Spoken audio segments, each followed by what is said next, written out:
They say the worst mistakes don't come from anger. They come from emptiness, from hunger. Not the kind that rumbles in your belly, but the kind that gnaws at your soul. The kind of hunger that builds slowly, quietly, when no one notices you anymore. When your smile fades into routine. When your body becomes invisible, even in the bed you share. When you walk into a room and feel like furniture. I didn't wake up that morning planning to ruin my life. God, no. I was just trying to make it through another day without crying in the laundry room again. Without feeling like a stranger in my own marriage. Without wondering if anyone, even my own husband, could still see me. But sometimes it only takes one glance, one soft voice, one moment when someone looks at you like you matter, to unravel everything. It wasn't supposed to happen. Not like that. Not with him. He wasn't even supposed to be in our house that long. A week, maybe 2. Just until he got back on his feet, he said. My husband's cousin. Younger. Softer around the edges. But always watching. And somewhere between the silence of my husband and the kindness in his eyes. I slipped. No. I jumped. And then I begged him not to stop. And he didn't. Not even once. It's funny. People think betrayal is loud. That it screams and shatters things and leaves a trail. But this was quiet. Like rain falling in the dark. You don't realize how soaked you are until it's too late. And the worst part? I can't even say it was all his fault. Because if I'm honest, I crossed the line first. With my thoughts. With my longing. With my silence. So, if you're here for a clean ending, you won't find it. What you'll find is a woman unraveling. A marriage fraying. A secret that started small and swallowed me whole. Subscribe to Heartfelt Tales Unfold, because the story you're about to hear may echo something you've never said out loud. I'm 38. Married for 12 years. 2 kids, both in school now. I used to think that once we got past the diapers and sleepless nights, things would feel lighter, easier. But what no one tells you is how heavy the silence becomes. How the quiet moments, the ones you used to crave, start to feel like you're drowning in air. My husband, David, he's not cruel. He's not violent. He's just gone. Even when he's right there. Always working. Always glued to a screen. Always rushing out before breakfast and coming home after the kids are already in bed. I stopped waiting for him. Stopped trying to connect. Stopped talking at all some days. Because what's the point of saying how you feel if the person you love doesn't even look up to hear it? I'd talk to myself while folding laundry. Hum to fill the space when setting the table. Stare too long in the mirror just to remember what my face looked like when someone actually looked at it. The house was always clean, but never warm. Never loud. Never full of life. Just this perfect shell where everything inside was fading. Then Mark moved in. David's cousin. 25, maybe 26. He lost his job, needed a place to crash for a while. Just until he got back on his feet. David didn't even ask me if it was okay. Just told me over dinner that Mark would be staying in the guest room. Said he'd hardly notice him. Funny, David hardly noticed anyone. But I noticed. Mark was different. He wasn't loud, but he was present. He'd ask questions. Listen to the answers. He'd say thank you after meals, notice when I wore something new, laugh at jokes I thought no one heard. He didn't treat me like I was invisible. And after so many years of being unseen, that felt like oxygen. He'd pass me in the hallway and smile. Not polite. Not forced. Real. And I'd smile back. Longer than I should have. It wasn't love. It wasn't lust either. Not at first. It was just attention. Kindness. But kindness is dangerous when you've been starved of it long enough. I found myself sitting a little closer on the couch, laughing a little louder when he was around, wearing mascara again. Nothing obvious. Nothing you could point to and say there it is. But it was happening. A shift. A pull. He looked at me differently. Not like someone's wife. Not like someone's mother. But like a woman. It started on a Thursday night. One of those long, quiet evenings where the house feels like it's holding its breath. The kids were asleep. The dishwasher was humming softly in the background. David was on the couch, beside me, phone in hand, scrolling as always. Mark walked in from the kitchen with a bowl of popcorn. "Movie night?" he asked, smiling like he meant it. I shrugged. "Sure." David didn't even look up. Just muttered, "Yeah, whatever's on." We put on some forgettable film. But I don't remember the title. I only remember the way the couch dipped when Mark sat beside me, not too close, but close enough that I noticed. Close enough that I forgot the movie existed at all. Half an hour in, David was snoring, head tilted back, phone still glowing in his hand. Mark reached over for the popcorn. His fingers brushed against mine. Just for a second. But I didn't move. Neither did he. I looked at him. He looked back. And I smiled. Not out of politeness. Not out of habit. But because something about that moment felt warm. It felt nice. He laughed softly and said, "You know, I've never seen you laugh like that before." I didn't know what to say. So I laughed again, even though nothing was funny. My body reacted before my mind did. My shoulders relaxed. My breath slowed. And suddenly I felt awake. Like I'd been half asleep for years, and someone finally turned the lights on. He looked at me. Really looked. Then tilted his head slightly and said, "Did you do something different with your hair?" I hadn't. But I told him I did. Because it felt good to be noticed. He nodded, smiling. "It suits you." It was subtle. No touching. No flirting. Just noticing. But that's what made it dangerous. It didn't feel wrong. It felt like relief. Like fresh air in a room that had been closed too long. We sat there, not saying much, while David snored beside us. And the movie kept playing to no one. Then, just as the credits rolled, Mark turned to me and whispered, like he was afraid the silence might hear, "If he can't see you, maybe he doesn't deserve you." I didn't answer. I couldn't. Because in that moment, I wasn't sure if I agreed with him, or if I just wanted to. I didn't plan this. I didn't wake up one morning and decide to fall for someone I wasn't supposed to. I just wanted to feel seen. That's all. Not touched. Not taken. Just seen. I kept replaying that night in my head. The way he said it, "If he can't see you, maybe he doesn't deserve you." It echoed louder than anything my husband had said in months. Years, maybe. I wanted to brush it off, to pretend it didn't matter. But it did. It mattered too much. I started watching the clock more, waiting for the moment I'd hear Mark's footsteps in the hallway. Waiting for that soft knock on the cabinet, or the sound of the guest room door creaking open. I'd find myself looking for excuses to be near him. Offering coffee when I didn't need any. Lingering by the kitchen just a little too long. And every time I caught a glimpse of myself in the hallway mirror, I started fixing things. Hair. Lips. Clothes. Not much, just enough. A touch of mascara. A softer shirt. Things I used to do before I stopped being noticed. He wasn't doing anything wrong. Not really. He was kind. Present. That was enough to undo me. And in the quiet moments, when I was folding laundry alone, or standing in the shower with the water too hot, I'd think about him. Not in a way I'm proud of. But I did. Because he looked at me like I was alive. And I hadn't felt that in a long, long time. David hadn't touched me in months. Not a hand on the small of my back. Not a kiss that wasn't mechanical. Not even a glance that lingered. I used to cry in the bathroom. Silently, so the kids wouldn't hear. Curled up on the cold tile floor, trying to understand what I'd done wrong. Was I too much?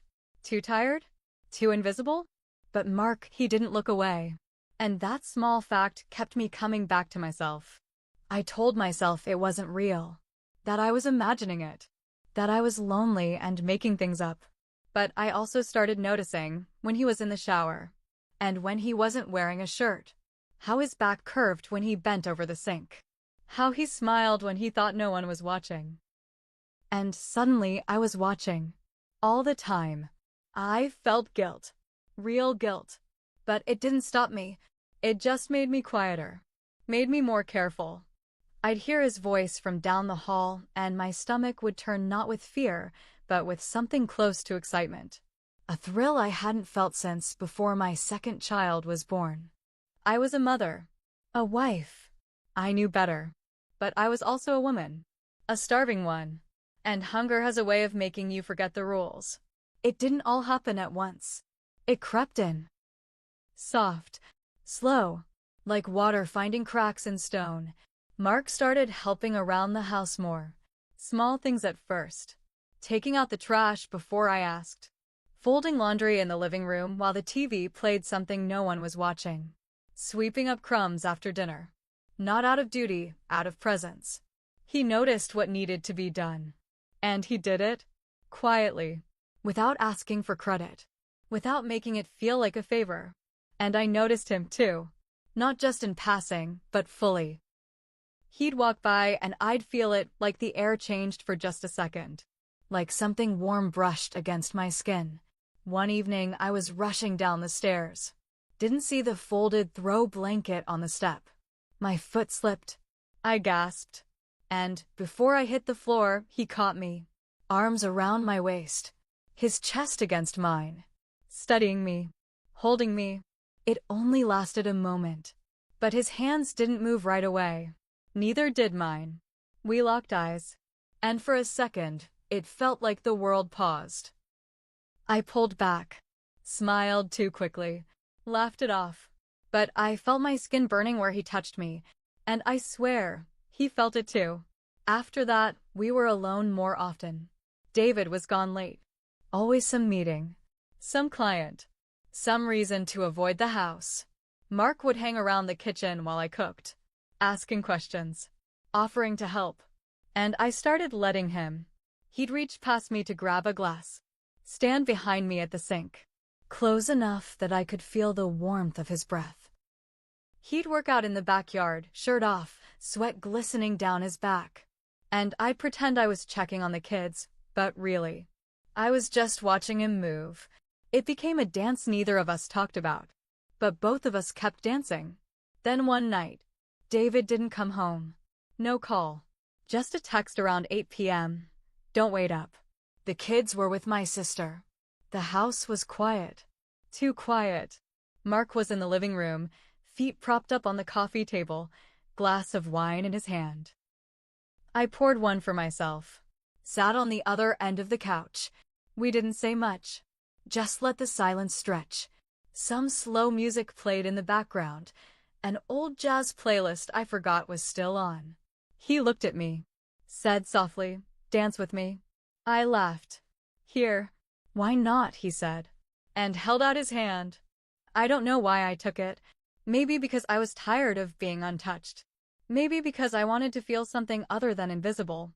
He pulled me close. His hands at my waist. Mine on his shoulders. We swayed, barefoot on the rug. No words. Just breathing. I felt his hand slide gently to the small of my back. His fingers brushing the edge of my shirt. My heart was pounding. But I didn't step away. He leaned in, his forehead resting against mine. And in a whisper, so soft I almost didn't hear it, he said, "You don't have to keep pretending." My voice cracked. "We can't," but I didn't move. And he kissed me. And I didn't stop him. It happened fast. But also, not fast at all. Like something that had been slowly catching fire for weeks and finally gave into the flames. The moment his lips met mine, I felt everything I'd been pretending not to feel. Every buried ache. Every silent scream. Every part of me that had been reaching, stretching, starving for something, someone, to hold me like I mattered. He didn't pull away. And I didn't push him. We stood there, in the dim light of the living room, bodies pressed close, breathing in the same fragile rhythm. There were no words. Just hands searching, remembering, asking questions we hadn't dared say out loud. My shirt hit the floor first. Then his. Then everything else followed like it had always been meant to. It wasn't loud. It wasn't wild. It was slow. Careful. Like we both knew we were breaking something sacred, but neither of us could stop. He touched me like I was real. Like I wasn't just a title, wife, mother, provider, but a woman. Soft. Wanting. Wanted. I begged him not to stop. Whispered it against his shoulder, fingers curled against his back. And he didn't. He didn't stop. And God, I didn't want him to. It was everything I hadn't even realized I'd been missing. The warmth, the weight, the closeness, the feeling of being seen so fully, touched so deliberately, held like I was worth the ruin. And when it was over, when our breathing started to slow and the room fell back into stillness, I got up, walked to the bathroom, closed the door behind me, and stared at myself in the mirror. Hair messy, face flushed, body still trembling. I looked like someone else, like a woman who'd just rewritten her story in one irreversible chapter. And then my phone rang. I didn't even have to check. I knew. David. I stared at the screen, watched it light up, pulse with his name, watched it go dark again. And I just stood there naked, raw, holding the weight of what I'd done in my chest. I didn't answer. I didn't even reach for it. I just kept watching myself, my breath fogging the glass, my skin burning with guilt and something far more dangerous, something that still whispered, "You needed this. You're alive again." For the first time in years, I felt alive, and I hated myself for it. The next morning, the light felt too bright, the air too still, like the house itself knew what we'd done. I heard him in the kitchen, pouring coffee, humming softly, like it was just another morning. I didn't want to go downstairs, didn't want to see him, but I couldn't stay in my room forever. When I finally walked in, he looked up, smiled like nothing had changed. And maybe for him, nothing had. But for me, everything had cracked open. I couldn't meet his eyes, couldn't return the smile, could barely breathe. I mumbled something about the laundry, grabbed a glass of water I didn't want, and left the room. Later that evening, David came home. Early, for once. Carrying takeout, like some gesture of normalcy. He kissed me on the cheek. And I flinched. Not because I didn't want him to, but because it felt wrong. Like being touched by a stranger wearing my husband's skin. Mark was in the living room, feet up, watching TV.